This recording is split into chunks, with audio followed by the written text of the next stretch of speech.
Hey everybody, welcome back to BK's Bullets. Today we're talking about Daredevil Ultimate Collection Volume 3 by Ed Brubaker.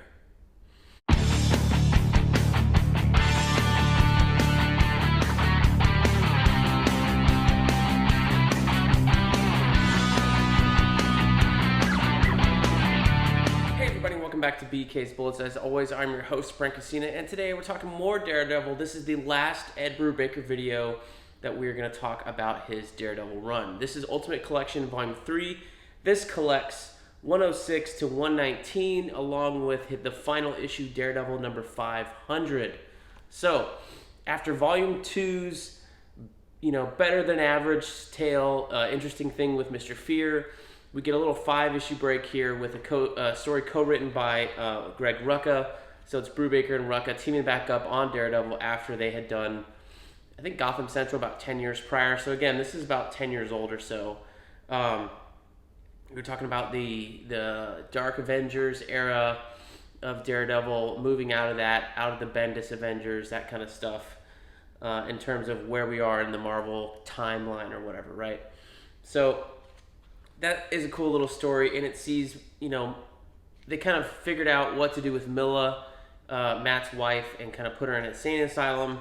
And at the same time, Matt's going through all that. He's trying to figure out what he wants to be. And then he's, beating up on people. So it's up to Foggy and the Private Eye, Dakota North, to get Mac back on the case, so to speak, off the streets and back being a lawyer. So they have this case where there's an innocent man who apparently decapitated 3 kids as part of the tale. Is kind of weird. Like, this is kind of a gruesome murder.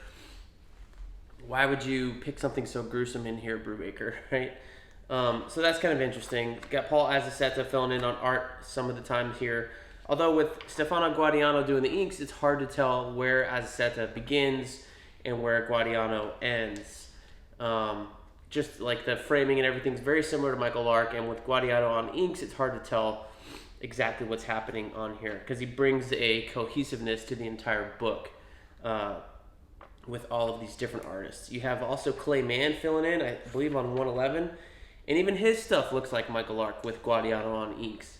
It's incredible how Guadiano just makes everything feel so seamless. After that, you have the Lady Bullseye story. And, she's up to no good, making Matt's life hell. Matt and Dakota, they do some things they shouldn't. And Lady Bullseye is actually also a lawyer working for the Hand as well. So there's like a whole custody battle over Matt's wife, Milla. And, that kind of devolves into this struggle with the Hand, where ultimately you have the Hand going after everybody Matt cares about. Yet again, same like Mr. Fear in the last volume. So it's kind of repetitive there. And then we're in the last arc, we're bringing back Kingpin to deal with the Hand, and ultimately a surprise ending where Matt takes over the Hand, and which I was enjoying this book up until those last couple of pages. The first arc, the arc where they're trying to get the innocent man out of jail, those 5 issues are pretty good. I really like that because it was a more grounded, it wasn't superhero, it was just more focused on that story than it was on the Daredevil aspect of the book, right? So it was more investigative, more Private Eye, more gumshoe, that type of thing. That was interesting. Lady Bullseye comes in. She's kind of interesting, but again, it's just another variation on a theme in terms of Lady Bullseye. She's just like Bullseye, basically, or inspired by him at some point in time, and it was trained by the Hand. So that's kind of repetitive. We had some stuff with the Hand in Bendis' run.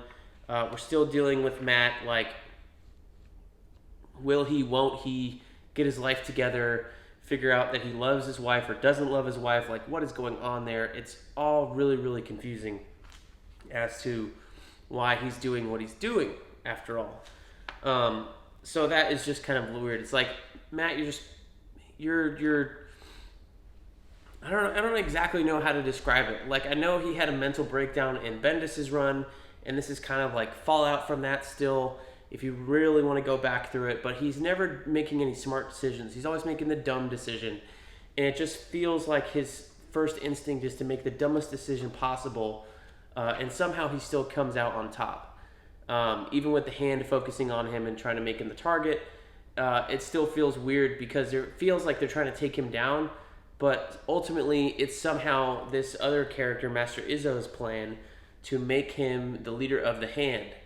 So at the end of issue 500, you find out that Master Izzo put Lady Bullseye in play with the Hand to get her to try and get Daredevil to lead it. He's got some vendetta against the Hand, trying to turn them into a good organization as opposed to this weird ninja assassin cult that they are.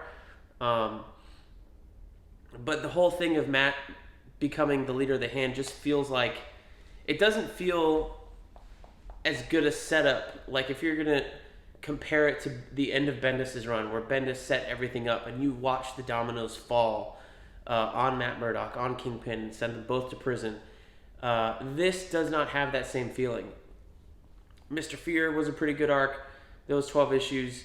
This is really interesting up until this last issue, and you're like, wait, where were the dominoes set up for Matt to be the leader of the Hand? What is the reason behind this? What is, every question is is not asked, nor answered, nor set up, and it's just like, well, it feels like maybe that's what Marvel wanted to do with the character next, when Brubaker said he was done or something like that, or he went to a different project, and they were like, well, just make him the leader of the Hand and we'll figure out the details later. So that's kind of why it feels so left off. It feels very haphazard, very sudden, and you're just kind of like, what? So I understand now why the overall feeling of Brubaker's Daredevil run is not that great, because this volume has good story, has good action, but it doesn't have good payoff with the setup with the Hand.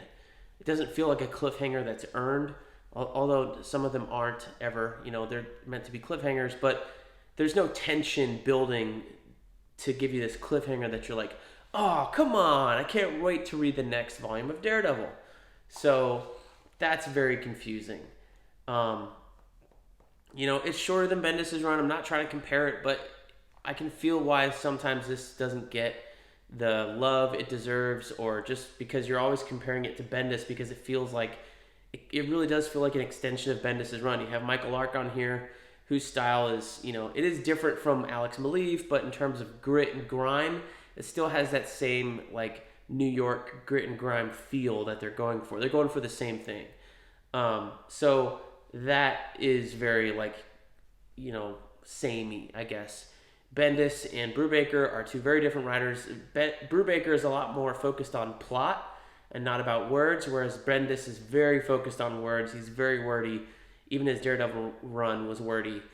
But at the same time, they're still exploring the same themes because their runs are so linked together, with the Matt starting off on Brubaker's run in prison. So at the end of the day, I'd say, of the ones I've read, Bendis' run's still on top, and this is probably I wouldn't call it second, I would call it immediately in third place, where you don't know where the guy is going to come in second, right? But if you're doing a scoring, if you're looking at an Olympic score or whatever, Bendis' run is up here in the 90s somewhere, and this run's down here in the low 80s, early 70s in terms of points, right? If you're on a 100-point scale. So it's not terrible, it's not great, it has great moments, it has good moments, but all in all, I think this suffers a little bit maybe from too little planning or too much planning in terms of Marvel's part on this last year here, for them positioning Matt to where they wanted him to be, as opposed to where the story Brubaker actually wanted to tell. And if it is a story he wanted to tell, then why didn't he stay, or why didn't he set stuff up better to tell that story? Would be my question. So all in all, I think it's a decent run, and if you enjoyed Bendis' run, it's at least worth checking out the first year and a half on this thing before you decide whether to jump off or not and jump into something else. So that's my thoughts on Brubaker's Daredevil run in this volume collection, Ultimate Collection in Volume 3. Let me know down below what you guys thought of Brubaker's run in total, or just this book. We will see you guys next time in the Funny Pages.